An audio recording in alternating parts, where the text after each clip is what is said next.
Hello, everybody, and welcome to Tuesday Night with Dr. Boz here on YouTube.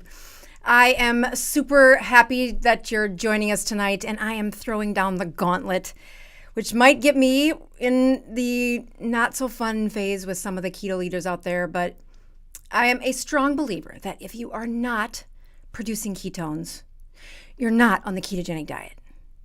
We're going to unpack that tonight in a lesson that I think lots of folks get trapped into, and I've got a pretty good explanation as to why that's happening. Hopefully you can join me and put those questions up at the end of the, or in the chat, because we will cover them at the end of this video. I love answering questions and meeting you guys. Looking at Modesto, California. I want to tell you that I spent an inappropriate long time in Modesto, California. My husband was selling big semi-trucks at the time, and he actually got like Salesman of the Year for a couple years running because of all the stinking semi-trucks he sold out of Modesto, California. And if I wanted to see him at that season of life, well, I needed to go to that little town in California. So I just wanted to say hello from there. There are lots of memories in a I think he lived in a hotel room or a motel room at the time. Many years ago, nearly 30 years ago that we did that. All right, I'm checking ketones, which is one of the traditions here on the channel, which is apropos for this evening's topic. I am fasting. I had ketones at 81 and glucose of 81, excuse me. Ketones are counting down here. Did want to show you that, yeah, I feel pretty good. 2.0 is my ketones. I feel pretty good. I did start my fast later because I watched the Super Bowl, even though Tom Brady did not play. And I did cheer for, I don't know, both teams. I'm from the Midwest, so Kansas is one of my other favorite teams. And my son now goes to KU, so that makes it almost like kind of hometown-ish. I am going to have some pucker up tonight. I was going to, actually, before I fill a cup, I was going to show you how much is in a package. We've had a few of you write in and say that your little dispensers leaked. And so I wanted to show you there is not very much in each package, but wow, are they packed with ketones. So if it did leak, know that it's not a big size that's in there. We think there's about 1 in 80 of those vacuoles that are leaking. So we're trying to minimize that, but just forgive us. I don't know how to make it any tighter without, they were impossible to open if I did it any other way. So I'm going to drink on this tonight and then check my ketones at the end. The reason I do that is not because I need to drink ketones in the middle of my fast. No, I'm pretty good at making ketones. It's to show you that if you're going to pay money for ketones, make sure it raises your blood ketones, because there are products out there that don't do that. So I am here to talk about something that is probably going to get me in a little trouble with other thought leaders out there. I am happy to stand on this side of this lesson, that when it comes to changing lives, when it comes to improving people's metabolism, we're going to unpack why it is that, well, I'm a numbers girl. I'm going to have you follow the numbers. And today we had my support group here at the bowling alley. We have it every Tuesday morning at 8 o'clock from 8 to about 9:15. And last week's show, where I had 2 people's numbers shown what they were doing in that 21-day class, they were both in class this morning. One of them's from Connecticut and the other one is from the Tampa area. But it was so fun to actually be in the same room with both of them this past morning. As we were answering questions, going through some labs, and really taking a deeper dive into what can happen when you gather around and you study numbers. All right, so we're going to do a couple of things here tonight. I just want to say hello from all the folks out there. We've got Patrick V from Ohio, and we've got Phil, who has been following this channel forever and ever. So nice to see you again, Phil. And I think somebody calculated my Dr. Boz ratio of, let's see if anybody did that. Well, oh, there it is. Thank you, Francine. Oh no, that's your Dr. Boz ratio. Well, I forgot the number, 81 divided by 2. So yeah, about 40. So we'll check the ketones afterwards. It is Valentine's Day night. I am fasting since Super Bowl, where I had chili with a couple of beans in it. Like, it was mostly not beans, mostly meat with high fat in it. But I did save room for a little bit of a Valentine tonight for my husband and I. So before we dive into that, before we get to our questions, though, we are going to slide over and do the slides first, because it is a pretty good length of time, and I want to make sure I get through it all. So let me go to, where's the right button? Oh, here we go. All right. So yes, there are 2 camps to keto, and those places in the ketogenic diet start with. You can have your the camp over here. Oh, good, my pen is working. Where keep your fat high, keep your carbs low, and get as close to carnivore as possible. And that's what a lot of people out there are doing. They have great success with it. They are very much guiding people through, well, the first season of keto. But then there's the opposite. Not even the opposite. It's maybe the extension of that recommendation, which is that metrics matter. Metrics matter. What's going on deep inside your cells is measurable, and it will tell you when you're about to have a stall or why you're having a stall. Because if you're not producing ketones, you are not in a ketogenic diet. You are not on a ketogenic diet. You have to be in the state of chemistry in order to get the results. And in my experience, this is what success looks like, and that is what a stall looks like. All right, let's go on. And tell you a little story. So this story is about what happens to people when they come to the ketogenic diet. And there's lots of naysayers out there that say the only reason that you lose weight on the ketogenic diet is because there's a bunch of water weight that goes away at the beginning. The only reason that you lose weight on the ketogenic diet is because you stop eating. I mean, the volume of food. The only reason you lose weight on the ketogenic diet is it removes your swelling. Lots of those, like, I don't care. Yes, they lose weight. If you ask me, the best reason you lose weight on the ketogenic diet is you pee out calories. Let me show you what I mean. So here's what it looks like when folks come in the front door. We call it KetoCONTINUUM number 1 because they come in, they're often in the 200 club, which means they have over 200 carbohydrates a day that they're eating. They've likely, like most of us, wouldn't count carbohydrates before this time. And their blood sugars rise way up there. Like some of them are in that pre-diabetic range, shooting pretty high after the times that they eat. It takes a long time for that sugar to come back down. Their eating window starts early in the morning at that first meal around 6 or 7, and they don't close their eating window until, let's go here, like somewhere in that 9 o'clock range. But their sugars stay high, a long time.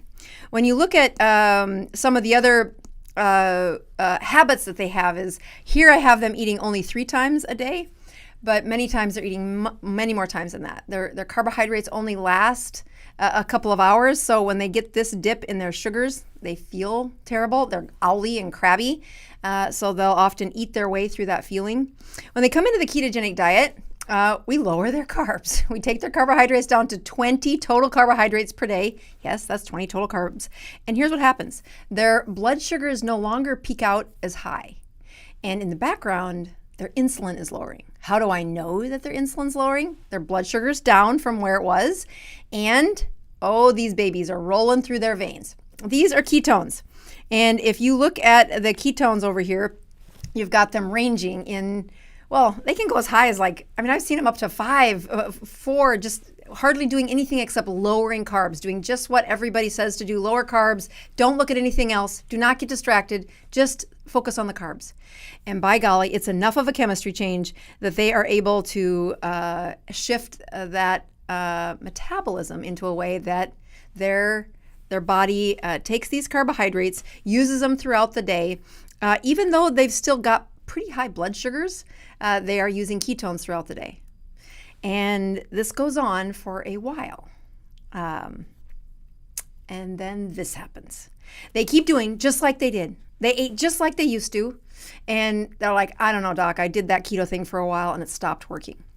And if they were following the numbers, they would have seen, oh, something has changed about the chemistry.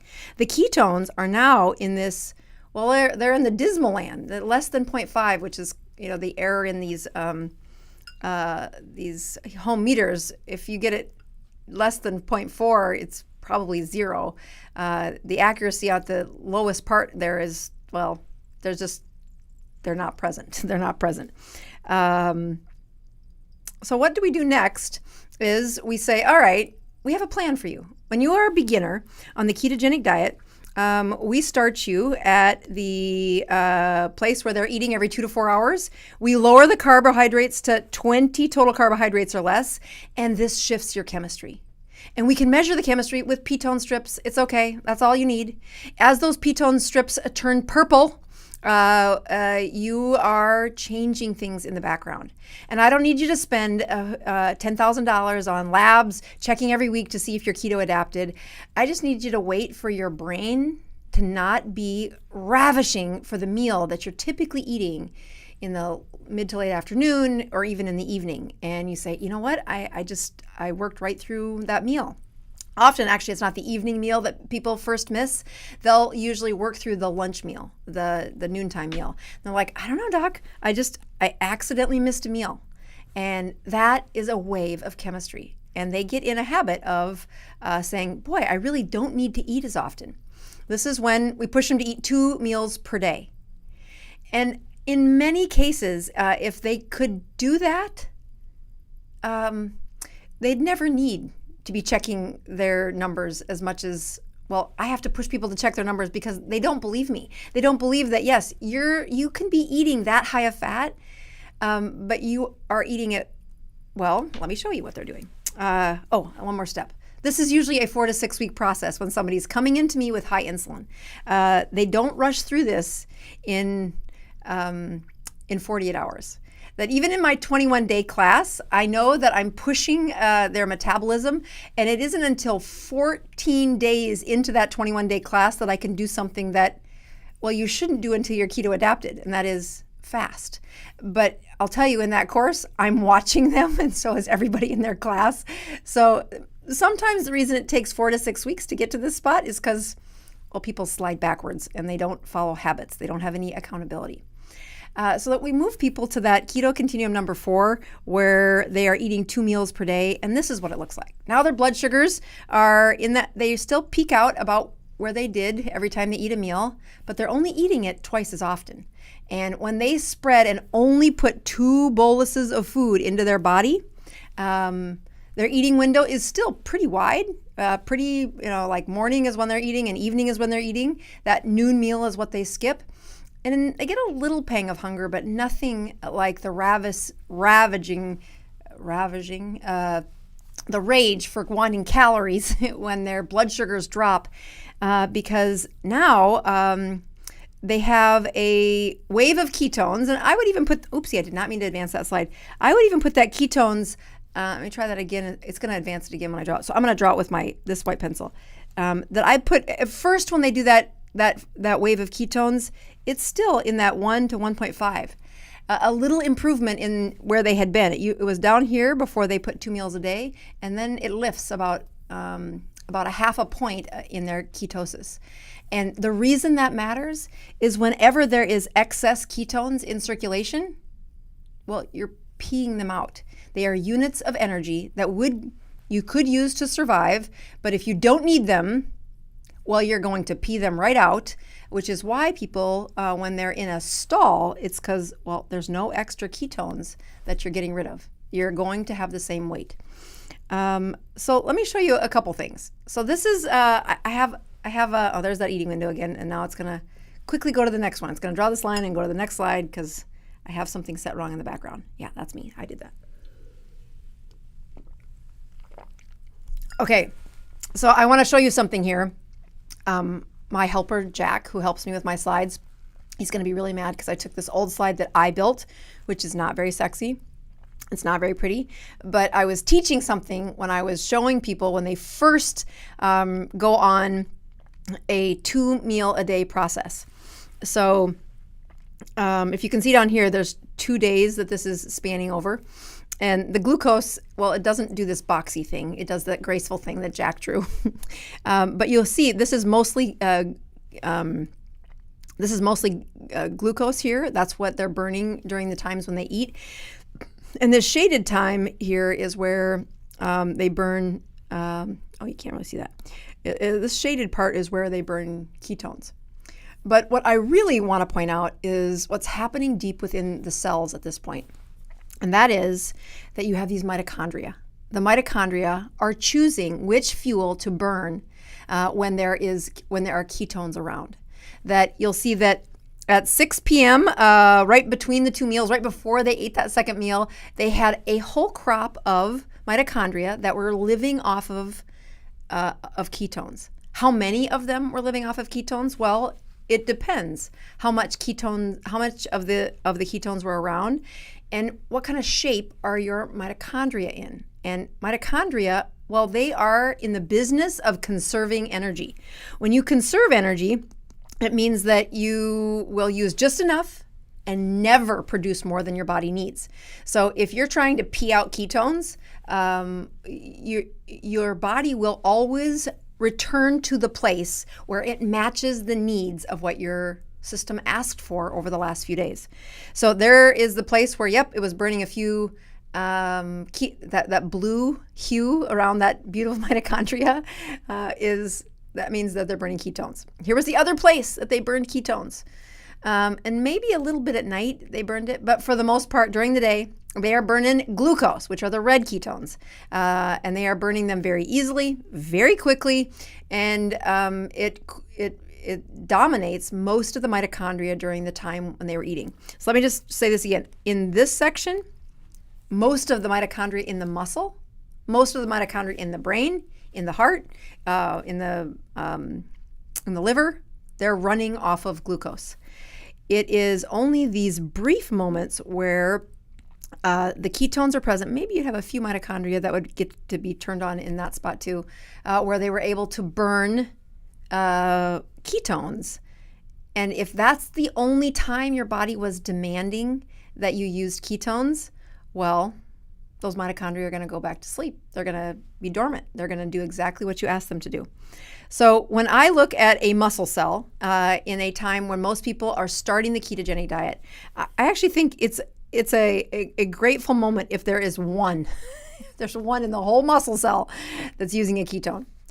And as their bodies get stronger in the world of ketosis, they will begin to flip.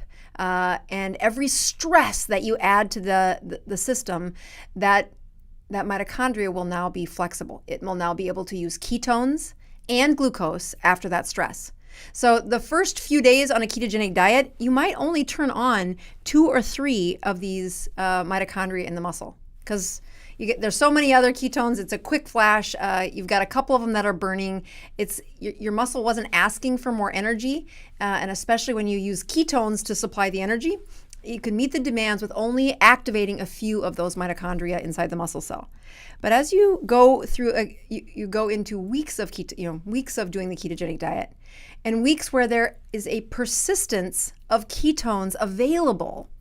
Now you're going to activate another crop of mitochondria within the muscle cells, and another crop of mitochondria within the brain cells, and another crop of mitochondria within the fat cells, the heart cells. All of these cells have the ability to use either ketones or fat, and the number that are metabolically healthy, they can flip into a state of using ketones rapidly, are the ones that are adapted. They are activated. And you can't do that if you only offer them ketones for the first 3 weeks of a ketogenic diet, and then you fall into this phase where there's no ketones around. Because what happens is all those mitochondria go backwards. And they say, yep, I haven't used a ketone in weeks. I'm going back to only using glucose. And, well, that's called a stall. So here we are in that ketoCONTINUUM number 4. This is where the ketones were better. But as you spend time in this zone, where I see lots of carnivores come in the front door. They say, yep, I eat a couple times a day. I eat in the morning. I'm not hungry till night. I've been doing this for a year, doc, and I haven't lost any more weight.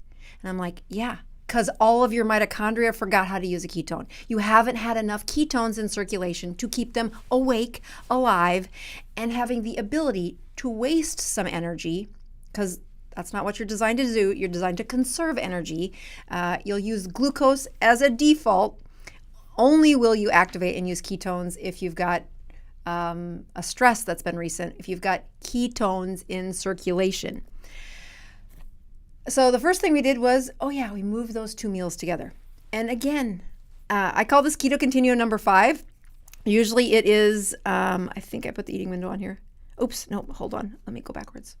Pretend you didn't see that. So here you've got the eating window. About noon is when they'll push it to. Sometimes keeping that fat-filled coffee there in the morning. And sometimes they give up the coffee and they get an even better, when they do that, this wave of ketones goes like this. So they have a much better production of ketones throughout the night and through the morning. When you look at those two meals, though, we put them within an 8-hour window. 8 hours is where people start. Then we increase their stress to a 6-hour window. When I look at most of my diabetics that are able to reverse their diabetes, they're somewhere between a 4 to a 5-hour window. They do not hop to a 4 to 5-hour window in the first week of keto. If you do that, your mitochondria will, they go kaput. It shuts down metabolisms. They're not keto adapted. They feel awful. And if they can push through it, most of the time, by the end of the second month, they have recruited about half of the mitochondria that they should have done had they just stuck to the plan. Eat as much fat as you want, eat as much often as you want at the beginning. Just keep the total carbohydrates to 20 or less. And don't be limiting your eating window that early. You'll know you're in the right spot because there'll be a bunch of ketones and they're coming out and you can check them in your urine ketone strip. So the next thing that happens after that stall is we start to move that ketoCONTINUUM towards sunrise. Sunrise is a beautiful marker of most of my diabetics. They eat without eating, which means they get up in the morning and this morning cortisol rise, that's what it should look like in a healthy person. In my diabetic, it goes up like this. And so they have enough blood sugar, 120 blood sugar, by the time their cortisol rise is done rising. Well, that's what a normal meal looks like in somebody who's not diabetic. They have the blood sugars rise up into that 120 range and stay there. And then when they eat, it still shoots up to that 140, 150 in many of my patients. So the point I'm making is, are you making ketones during that time? I don't know. Check. And by checking, that's how you will see, do I have the chemistry to be able to get the success that all these other people write in and say, I can't believe how much better I feel. I can't believe how great my brain feels. I can't, people talk about this, brighter colors and, sounds are clearer and my cataracts seem to be like reversing. How is that possible? Well, it's only possible if you are taking in a food consumption in the way that your body chemistry adjusts to the production of ketones, the stimulus of producing ketones, as well as how long does it keep that blood sugar up. So in the bigger picture here, what I am really happy to have had patients trust me enough is to be able to write this protocol. This protocol is what I call the ketoCONTINUUM, and essentially it's following chemistry all the way along the way. That, a couple of things that I want to make sure to show people are that when you go to, let's go to this little fella here.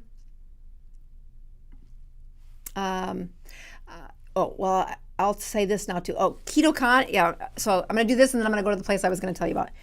So my friend Robin, we were supposed to have a live last week and she got sick. So we're hopefully going to do it this week, where we're talking about what is the benefit of coming to KetoCon. I'm going to point out that I have a bunch of coaches that helped me through the 21-day course. And if you want to meet them, there's a whole bunch of them coming to KetoCon. I have a great lecture that I'm working on. I practiced it a little bit on the folks this morning that came to my support group. It is going to be advanced. And so I'm really trying to find an artful way to to deliver that message in 35 minutes or less. But if you do buy tickets to KetoCon, put in the promo code Dr Boz, DRBOZ, and you get you get a few dollars off for that. I think $50 off. All right, so I wanted to show you something here. First of all, when I ask people to follow along and document their cases, there are some awesome ways to do that. One of them is this spreadsheet here. Let's see can I draw on that? Oh, I can't draw on that.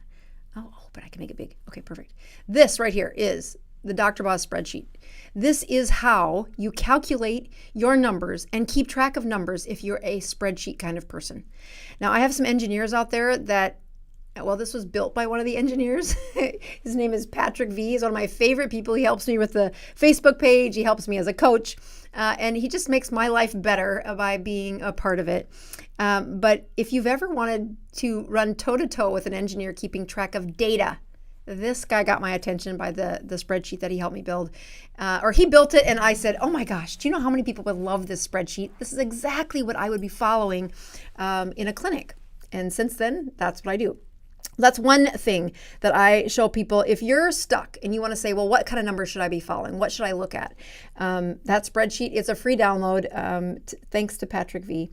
But the second thing I tell people is, let's go over here. I have something that is, you can find it printed in all the workbooks, but let me go to this one. So it is a two-sided, really thick magnet that on the front side, it shows you the rules. What is a ketogenic diet? And if you're brand new, stick to the things on this list and you're gonna do great. Until you don't, which means you've got some steps that you need to figure out.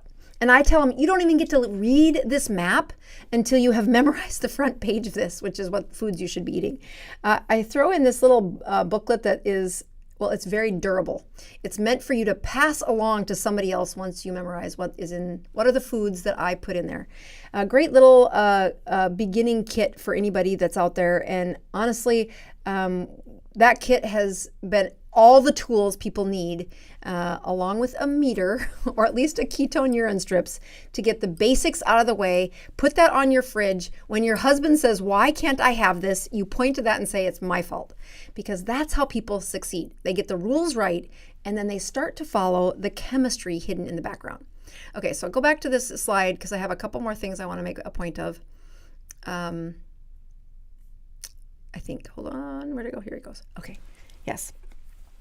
All right, so the next one is I have a very special treat. I'm going to do a few questions. Oh, good, I have plenty of time. And I wanted to set it up just like that so I can do the treat for Valentine's Day. So stick around. We're going to do questions until then. Let me go back to the front chat and just make sure everybody has been following along. Yeah, I had a great email today that inspired me to say, oh, I am going to do that on my live tonight. And one of the benefits of the 21-day course is it hyper-focuses me on, well, some of the behaviors that I've slipped on, that I've let the rules lax or not quite as strict as I should be. And then hot diggity when people are watching what I'm doing. Because my data poured it into everybody's classroom. They could see every one of my morning fasting numbers, my morning ketones and glucose. And boy, that really improved my behavior. But the other thing that happens during that time is, well, I do nothing else.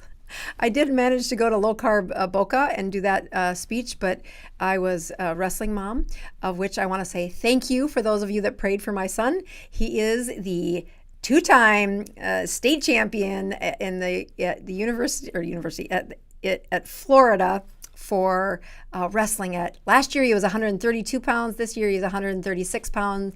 Number one state champ for JV wrestling, and I just couldn't be more proud. What an awesome sport. So thank you for those of you that prayed for him or watched the little clips I put out on Facebook when he was wrestling folks. But that's all I accomplished in 3 weeks. Was I didn't open an email. I didn't respond to an invoice. I didn't do anything else in my business.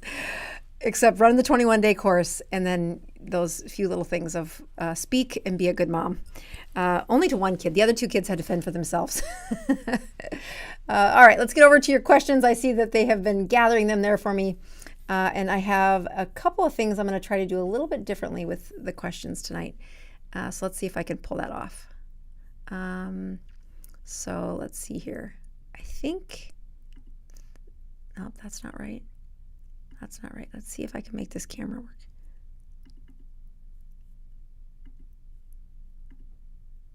Oh, good. All right, hopefully you can see me. Yep, everybody can see me. All right, so I am going to read this question, and we're going to take on this. So James writes in and said, do you think keto is appropriate for an early stage Parkinson's patient? The answer is, not only is it appropriate, it would be my number one recommendation. When you look at Parkinson's, it is one of the chronic diseases of aging. And part of the mismatch that's going on in those chronic diseases is the amount of fuel the brain needs is not being met in the brain. You've been using glucose, all those mitochondria with only glucose, that's what you've been using in your brain. And by adding this wave of ketones, not only do the fragile parts of that Parkinson's defect get better, they actually wake up and do a better function. How long that lasts depends on how good your numbers are, but Parkinson's is a disorder that's near and dear to my heart. I would highly recommend that somebody uses a ketogenic diet when suffering with Parkinson's. Brains are my thing, right? I really want people to understand how a brain ages, what defects make it more sensitive or fragile. And then what are the first steps that we work on to get those to reverse? Yeah, sleep is important, but fuel is the number one thing.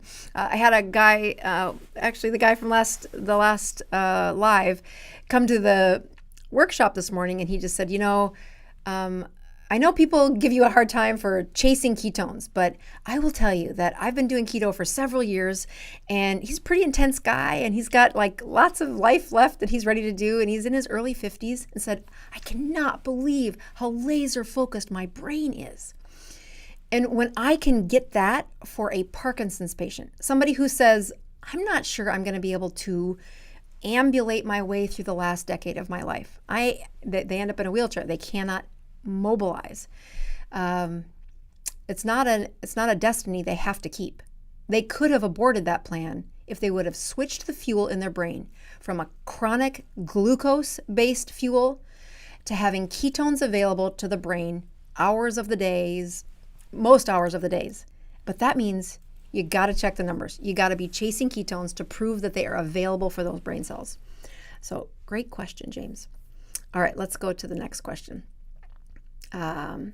So Angela writes in and says, does this mean, what does it mean to have high ferritin, coming in at 270?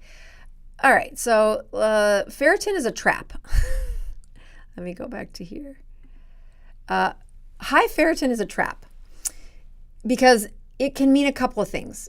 If you have high ferritin, when you have other inflammatory markers that are high, so I mean your SED rate's high, your C-reactive proteins are high, you have an autoimmune disorder going on in their body. Well, ferritin is a marker that is called an acute phase reactant, meaning it reacts in the acute phase of injury. But if you are chronically in the acute phase, meaning they've got chronic inflammation, you can see ferritins hanging out way too high. You can also see ferritin high when they have had low iron and they have finally replaced their iron. Like I have a ferritin that's, I don't think it's quite 270. I think it's in the high 100s. And according to the lab test, it's way too high, but it is exactly where I want it. I also have the confidence of knowing my SED rate's not high, my C-reactive protein's not high, I don't have an autoimmune disorder. So ferritin has this like two-pronged problem. It's an acute phase reactant, and it's also the protein that carries around iron.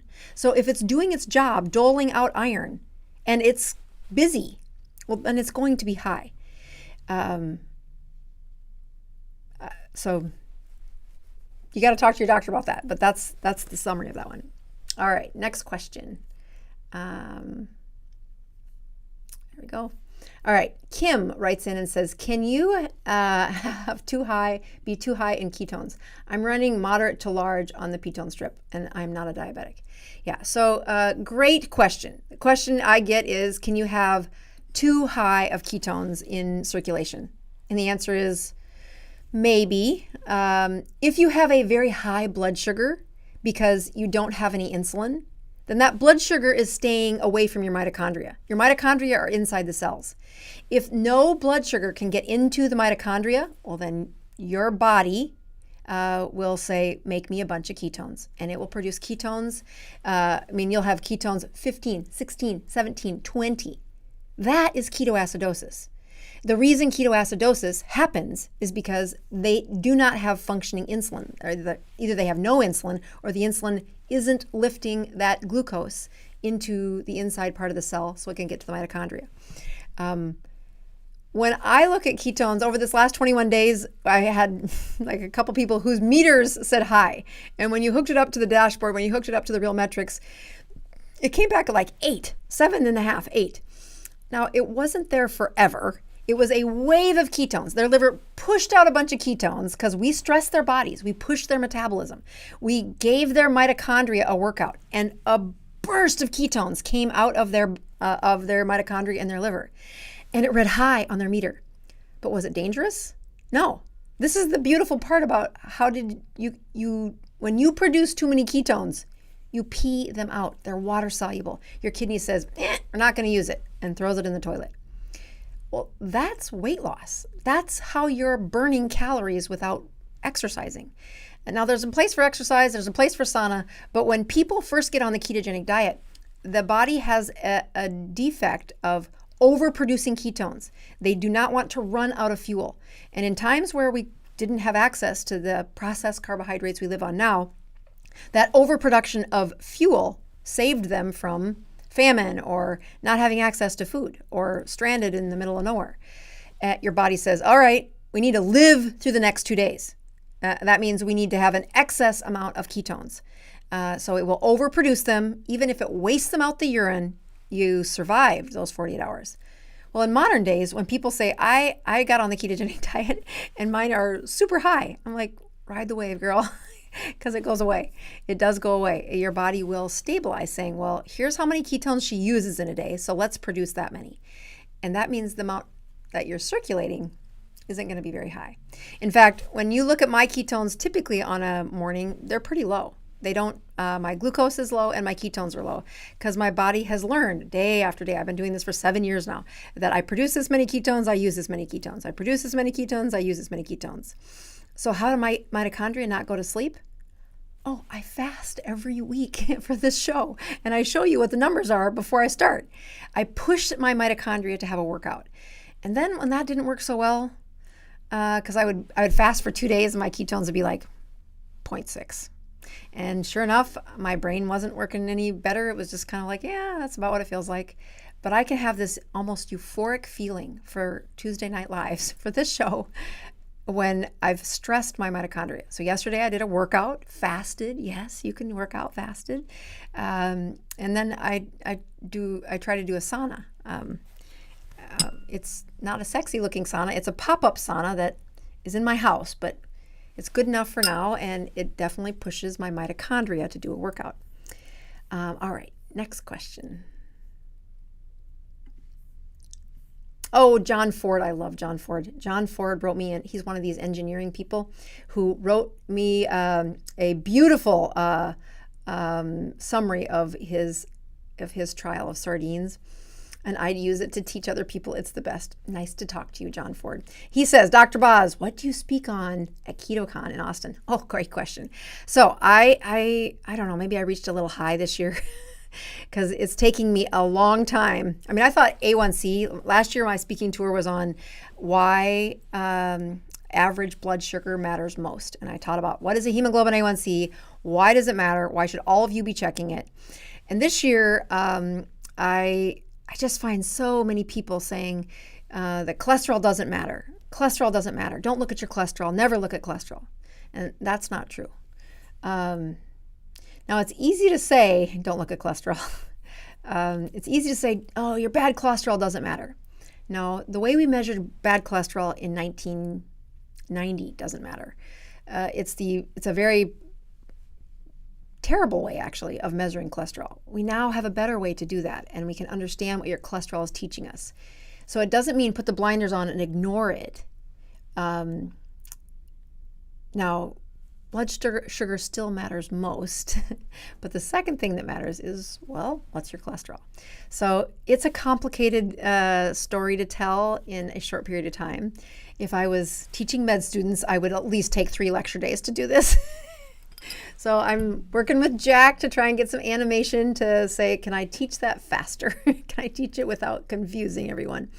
But my poor folks here at the Pin Chasers every Tuesday, they get a little bit of a pinch of an idea of how I'm trying to explain it a little bit, and explain it again, and let's try it this way. So they get all the failed attempts at me trying to explain it, but they keep coming. They come every Tuesday. I appreciate them. All right, here comes a next question. So Chittlewire says, my friend wants to do keto, but her doc said no because of kidney disease. Oh, for heaven's sakes. Any videos you can share on that? LOL, she's a skeptic. Here's the sad part. The person I would have her look at is my colleague, Dr. Fung, who is a kidney specialist. And when you look at his stuff, he is a nephrologist that hooks everybody up to dialysis because the kidneys are dead. And what is his major focus? One of the reasons he became, the fasting guru was, well, by the time you come to see me and your kidneys are dead, the way we were going to help them was to get your blood sugars lower. The way we were going to help them was to get those inflammatory markers out of your system. And you've given him a couple of dead kidneys. He can't make them out of nothing.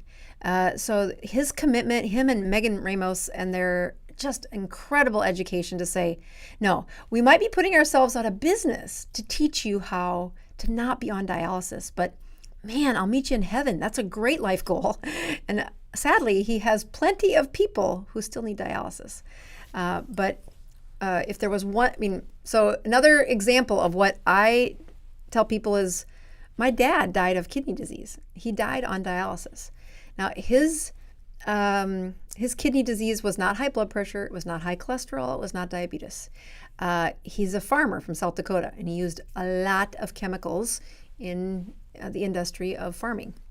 And I think, based on the bone marrow biopsies and what was happening in his kidneys were just spewing out protein, called a proteinopathy. And again, we had every test under the sun done to figure out what it was, and we never could figure it out. But the truth is, it is not it wasn't until he was solidly on keto that his kidney progression stopped. So sadly, it was not enough to stop it from, his kidneys needed dialysis to stay alive though. So yeah, I put my own dad on a ketogenic diet despite his kidney failure. Yeah, I'm not going to write that book. No, thank you. Okay, let's go to questions. Pam writes in and says, how does keto affect ADHD? All right, so there are a couple psychiatrists out there that talk a lot about what they recommend on a ketogenic diet for ADHD. And one of my favorite lectures was, I want to say it was Dr. Eads. Am I saying her name right? Where in her practice, if somebody was coming to them with a child who wanted to be on a stimulant, there was so much reversal of the symptoms of ADHD by changing from the ever fluctuating glucose fuel to the stable ketogenic fuel that the first step she recommended, if you think your child had ADHD, was get them off the sugar, get them onto a stable ketogenic diet, and watch how much their fuel, their brain fuel, changes from symptoms of ADHD to reversal of ADHD. Again, fuel source or brain energy matters. And when that child's brain is being fueled on, off, on, off, on, off with a glucose-dependent system, it looks like they don't have attention. And it is The diagnosis is pervasive in our community, in part because, well, we are adding this on and off fuel for the brains of these growing children. By switching to a ketogenic diet, the fuel is now stable. And even if they added some carbs on top of that a few times a week, the stability and the condition of the mitochondria in their brain were ready for ketones.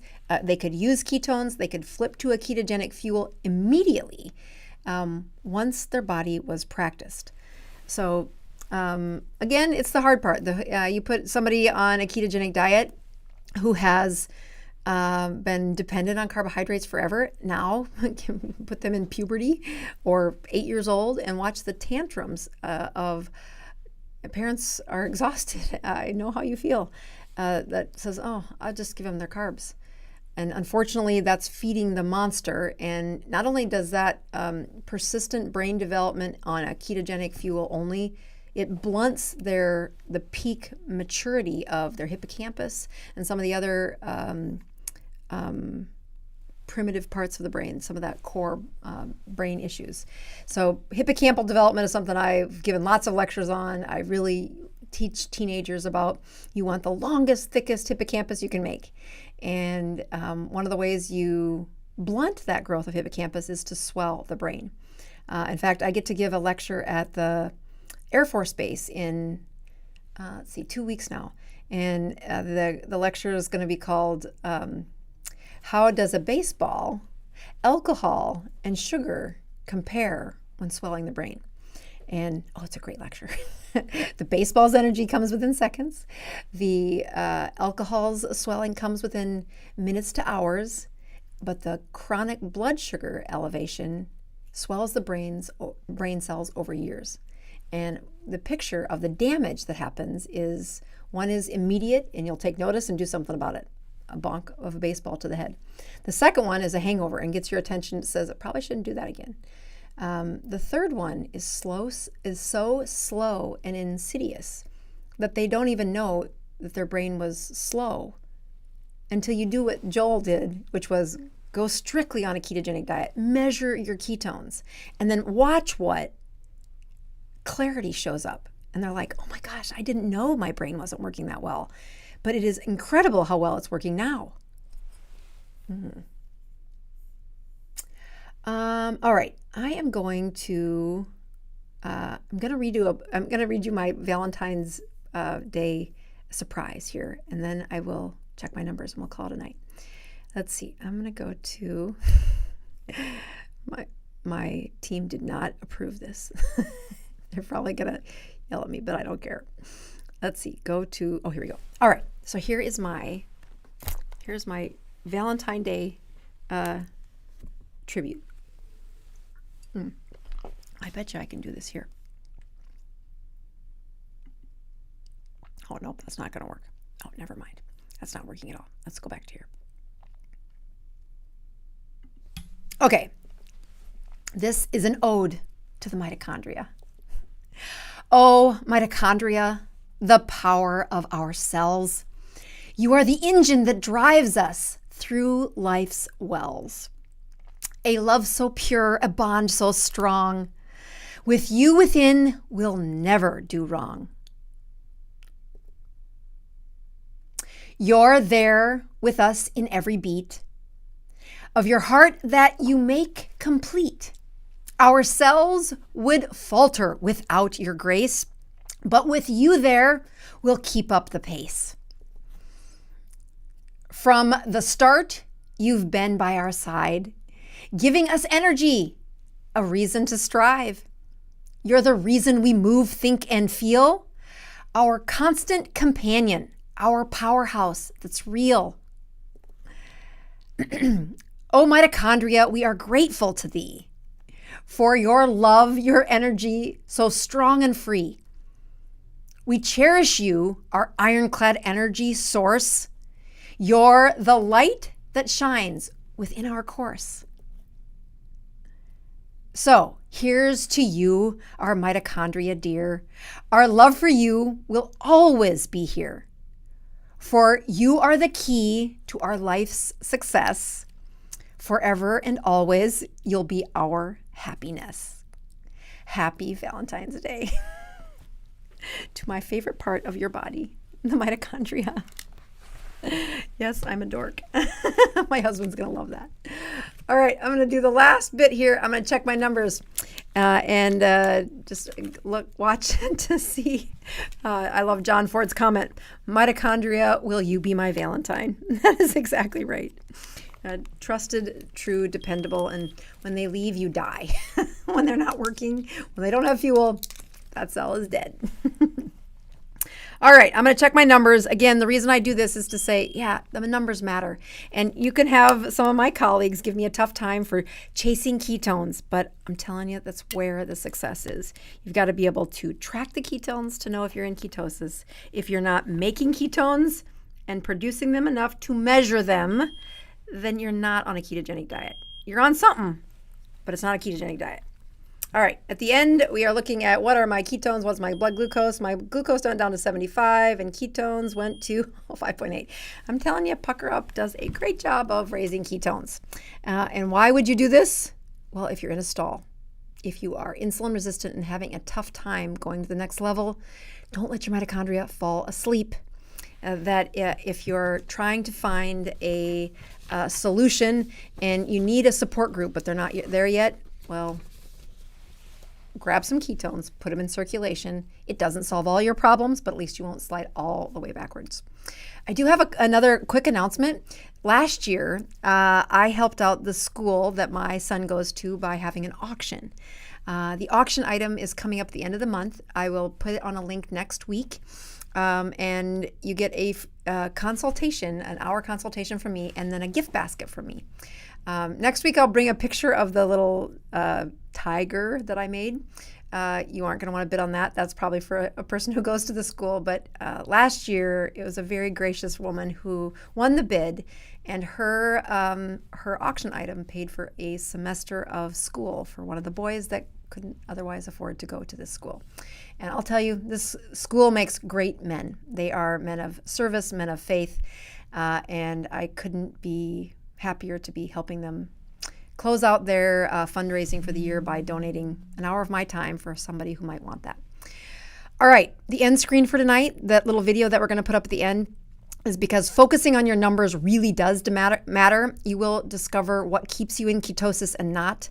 If you watch that video at the end, we give you a short synopsis about how that number matters, especially focusing on the number that matters most, your average blood sugar. So take a look at that video. And again, YouTube loves it when you click on that end screen. So only those of you on replay will get to see that, but please click it. It truly helps us out. Otherwise, we will see you next week on Alive, and